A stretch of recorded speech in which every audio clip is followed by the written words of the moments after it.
अस्सलाम वालेकुम व्यूवर्स, कैसे हैं आप सब लोग। अल्लाह से उम्मीद है कि आप लोग ठीक होंगे, खैरियत से होंगे। और मैं भी अल्लाह का शुक्र है ठीक हूँ, खैरियत से हूँ। और यहाँ पे मेरी बेटी ने माश की दाल बनाई आज। मैंने उससे कहा कि भाई आज तो माश की दाल चढ़ाओ।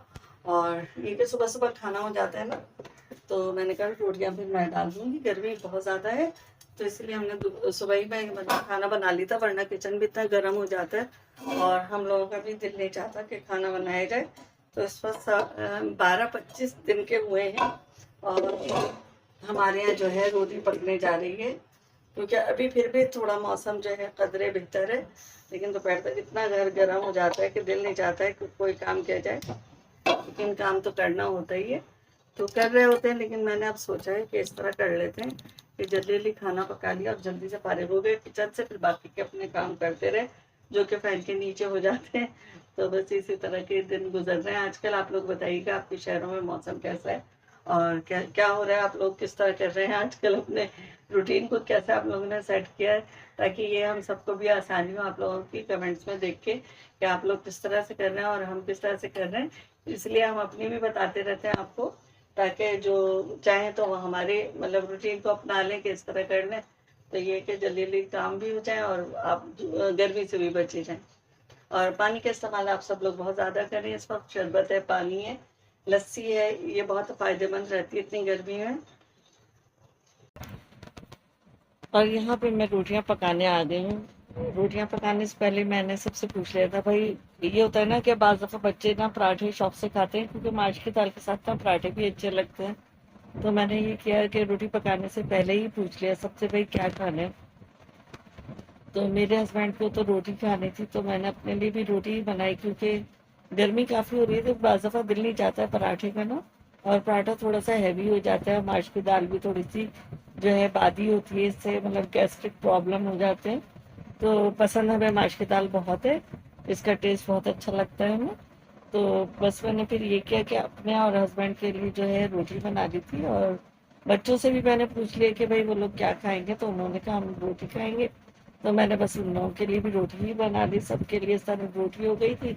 और साथ ही मैंने सूखे बनाए थे नींबू प्याज, क्योंकि माश के साथ दाल के साथ आपने देखा होगा अक्सर नींबू प्याज जो है बहुत मज़े का लगता है, टमाटर प्याज से ज़्यादा नींबू प्याज की चटनी जो होती है वो मज़े की लगती है। तो बस मैंने वो बना दी थी। फिलहाल तो खैर रोटियां पक रही हैं, तो अभी आप रोटियां देखिए।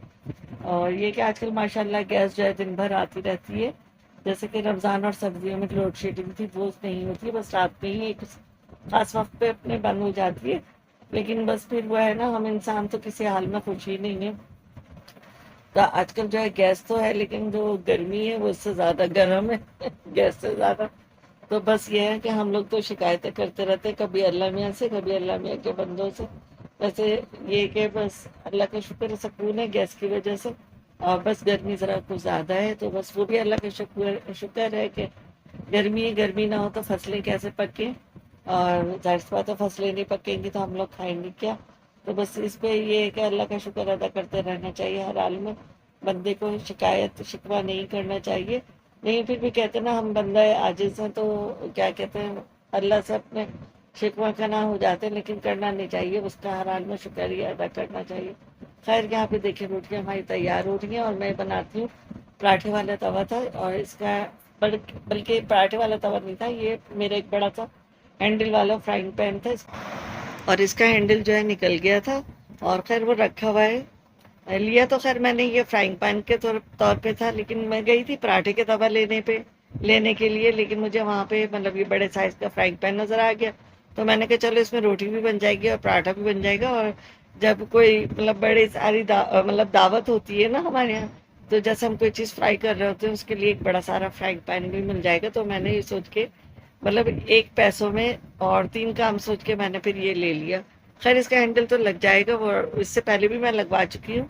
लेकिन पता नहीं वो नट कैसे होते हैं, क्या थोड़े दिन बाद ही निकल जाते हैं और वो हैंडल जो है हाथ पे आ जाता है।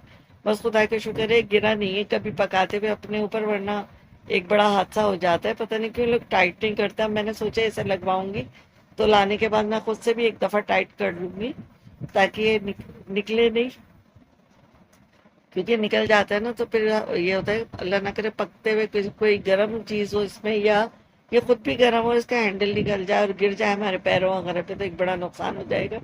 तो बस ये सोचे अब कि जब इसका हैंडल लगवाऊंगी तो इसको इसके नट मैं खुद घर लाके भी टाइट कर लूंगी, क्योंकि इतनी जल्दी निकलने की वजह नहीं समझ में आती, क्या वजह है। खैर अल्लाह बेहतर जानते हैं। तो बस ये रोटी बन रही है भेरी वाली, और मैं जाऊंगी अब खाना खाने। बाकी हस्बैंड और बच्चों को तो मैंने बिठा दिया था, और बस इसके साथ नींबू प्याज के साथ मैंने दही रखी थी, तो मेरे पास हरी चटनी भी बची हुई थी, तो मैंने वो भी इसमें मिक्स कर दी, क्योंकि दही के रायते में आप हरी चटनी मिक्स करें तो बहुत मज़े की लगती है। तो बस देख लीजिए, यहाँ पे मैं दही डाल रही हूँ हरी रायते के साथ, और साथ में नींबू प्याज है, और नींबू प्याज का चमचा भी जब मैं आई थी तो वो मेरे बच्चे कहने लगे मामा चमचा ये रखा है लेकिन ये नीचे गिर गया। मैंने कहा चलो अच्छा इसे साइड पे रहने दो। तो बस मैंने रोटी के निवाले से जो है नींबू प्याज जो है डाल दिया है। अब ये कि बस मैं खाने बैठ रही हूँ, क्योंकि जब आप किचन से निकल आए तो बस फिर दिल चाहता है फैन के नीचे ही बैठो। तो फिर मैंने यही किया कि बजाय मैं चमचा वॉश करने जाती, मैंने निवाले से ही नींबू प्याज अपनी प्लेट में डाल लिए और खाना मैंने शुरू कर दिया है। तो आप लोग बताइएगा। मैं ये नहीं कहूँगी कि आप लोग भी आ जाइए, क्योंकि अक्सर लोग कहते हैं तो ये तो बड़ा अजीब सा लगता है कि हम वीडियो बना रहे हैं और आपसे कहें आ जाइए, क्योंकि हमें खुद ही टाइम हो चुका होता है खाने को खाए हुए। खैर आप लोग बताइएगा आप लोगों में से किस किस को माश की दाल पसंद है और शौक से खाते हैं, हमारी तरह कमेंट्स में ज़रूर लिखिएगा। यहाँ पे मेरे हस्बैंड जो थे नीचे गए थे, मैंने उनसे प्याज मंगवाए थे तो टमाटर भी ले आए, क्योंकि वो कह रहे थे आजकल टमाटर ज़रा सस्ते हैं, 100 रुपीज़ के पर केजी है। तो वो टमाटर भी ले आए थे, और तो मैंने कहा सही है एक पैकेट और ले आइएगा, मतलब 100 का 1 किलो और ले आइएगा, तो फिर ये मैं काट के इन्हें फ्रीज करके रख दूंगी। ताकि बकरीद भी आ रही है, 2 किलो टमाटर ये है कि खैर बीच में ही मेरे ख्याल से ख़त्म भी हो सकते हैं, और नहीं तो ये है कि चल भी सकते हैं शुरू के दिनों तक बकरीद के ना। तो बस ये आपके पकाने पे है कि आप किस तरह की रेसिपीज बना रही हो, कितना टमाटर उसमें जा रहा है। ये तो खैर वक्त बताएगा आने वाला कि हमने क्या बनाया और क्या खाया और किस तरह खाया। लेकिन फिर भी हमने टमाटरों को काट के फ्रीज कर दिया है इनको। मैं गोल टमाटर अब फ्रीज नहीं कर रही हूँ, बल्कि बीच से हाफ हाफ कर लेती हूँ, क्योंकि इससे फिर ना कढ़ाई में हम बनाते हैं ना, तो कढ़ाई में हाफ पीस रखने में ये कि आसानी रहती है, और फिर उसकी स्किन भी आराम से उतर जाती है।